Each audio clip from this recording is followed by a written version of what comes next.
According to the East Africa Food Security Outlook from June to January 2022, published by the Relief Web, food assistance needs will remain high and above average in many East African countries. Economic shocks are expected to also increase the severity of acute food insecurity in parts of the region, especially in Ethiopia, South Sudan, and Sudan. Also, the COVID-19 pandemic continues to affect food insecurity, especially among urban households in Kenya, Uganda, and Rwanda, also including refugees. Joining us for more is Nick Kwolek, founder of Kolko. Nick, thank you so much for making time to speak to us as always. Just even despite efforts by regional governments to achieve food security, it still remains, there's still many gaps remaining. How bad is food insecurity here in the region? I mean, you hit the nail on the head there. As a region, it's not great at the moment. You have to look at kind of country by country. If you look at Kenya, for example, Kenya's been a little bit dry in the kind of northeastern regions towards Ethiopia and Somalia, especially up in the kind of Turkana region. But actually, Western Kenya, which is the main food basket, central Kenya, the food basket, it's actually been very good. We've got record crops of things like sugar, for example. Sugar, the sugar crop is going to hit that all-time high this year. So when you look at Kenya as a whole, not too bad. Parts of the country very dry. Subsistence guys really suffering. So a lot of the kind of the herding tribes in Kenya really going to suffer this year, and we'll need to pull a lot more produce through than growing it locally. And that's spread through into Somalia and Ethiopia. We've had obviously those problems with the locusts. That's now kind of behind us, but a lot of crop destruction, and therefore it's the kind of drier areas that have suffered. And that's what's causing the food shortage. So it's more kind of Somalia, Ethiopia, and then northern Kenya where they're suffering. Uganda's been a little bit dry, but obviously it's a fairly wet country, so not too bad. And Kenya as a whole, Rwanda are always, pretty good normally. So it's not that bad at the moment, but there are some factors coming that could make things a lot worse. What factors should we be looking at, and how possibly worse can it get? So, we don't really expect to see a major reemergence of the locusts, but actually a lot of the problems, and something you touched on, we've got freight issues growing. So the region is very reliant on imports, especially countries like Ethiopia. A huge economy relies on a lot of imports through Ethiopia, and you've got big problems on freight. Freight prices doubling, tripling, even quadrupling in some parts of the world. And that's making supply chains very, very shaky at the moment. So, when you've got stress on imports, it puts even more stress on domestic crops. And if they're struggling, it combines to make a much worse scenario. And that could be, that's on the horizon now.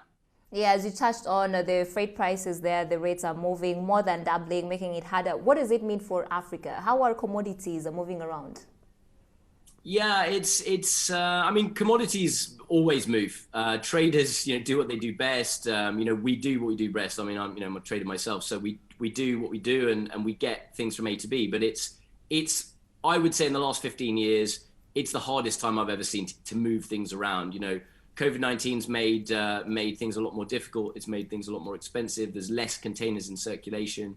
Rates are up, and therefore it slows things down. You've got food prices surging on all markets. You've got wheat prices are up aggressively. Sugar prices have doubled in the last 16 months. Corn prices are up. Rice prices are up. Everything, all the staples are up. And this causes, what it does is it not only stresses the pocket, but it also means that people have less buying power, and therefore they just physically can't afford to buy as much and eat as much. And that, when coupled with dry weather and failing subsistence crops, it really, really is quite a scary situation that we're seeing. So it doesn't look to be getting any better anytime soon. Yeah, just even what you've touched on, we're seeing there's decreased demand in certain products, there's food production being affected, also the logistics around that leading to surge in food prices. Can the price actually be sustainable? Yeah, the industry was kind of expecting a little bit of a cool down by now, but the foot remains on the gas. We had a bit of a sell-off yesterday along with crude, but the markets are still very, very, very buoyant, and there's kind of a lot of exuberance in the market.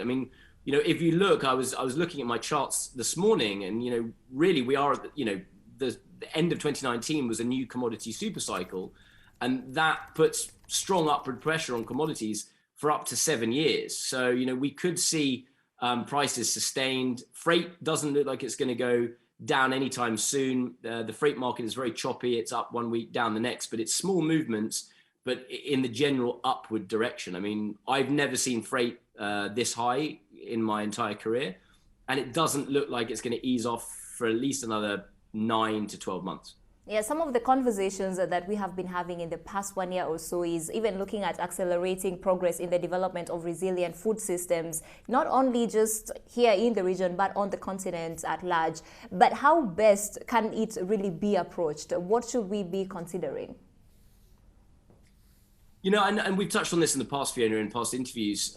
You need government support. Now, I will say, certainly in Eastern Africa, whether it's Kenya, Rwanda, Tanzania, Uganda, the governments are giving a fantastic amount of support to the food infrastructure, and it is driving large swathes of investment. I mean, to take sugar as an example, because that's my primary background. If you look at the investment across Eastern Africa alone, and that excludes Ethiopia, we're looking at $1 billion over the next 5 years. That's a lot of money, and it's a lot of increased production. So the confidence is there, but it needs to be a multi-commodity approach so that everybody in the value chain is confident in investing money, whether it's foreign investment, whether it's domestic investment. And I might just add that most of the investment is local, so it's local to Tanzania, or it's local to Uganda or Kenya or Rwanda. So a lot of it is homegrown, which is fantastic. That's what we need to see. That's how things should go forward. But if there's confidence on a multi-commodity scale, then that's how you're going to build robust food systems. But we need that confidence across. We need that government support, government policy, and it is changing because we're at this juncture where the population is really, really going to start stressing the land usage over the next 50 years. It has to happen now, and it's slowly beginning to, which is great news. We have less than a minute before I let you go. I just want to hear, we saw in the past Ethiopia looking at the move that they put in place, the currency devaluating. How is it affecting the commodity market? Yeah, Ethiopia is a very complicated one. I mean, if you look at the birr versus the dollar, we've gone from 30 to 40 over the last 12 months. But in reality, Ethiopia is always very tight on dollars. And so the black market, which is where, how a lot of the foodstuffs move around, that's moved from 30 to 70 in the last 3 to 4 months. So mainly off the back of the war in Tigray, in even tighter supply of dollars.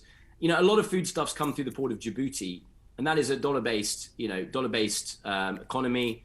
Products come in dollars. Importers are paid in dollars, and so when, let's say, a bag of rice or a bag of sugar or wheat flour, essentially in birr terms, in Ethiopian birr terms, has doubled in 3 months. It's very, very difficult for the consumer to justify buying your 10 kilos of sugar or 10 kilos of rice because it's going to cost you double. So it's a very, very tricky situation in Ethiopia at the moment because of that informal currency change. It's really very concerning for the food security going forward, and unless we see that currency free up and a movement of dollars flowing around Ethiopia a little bit more freely.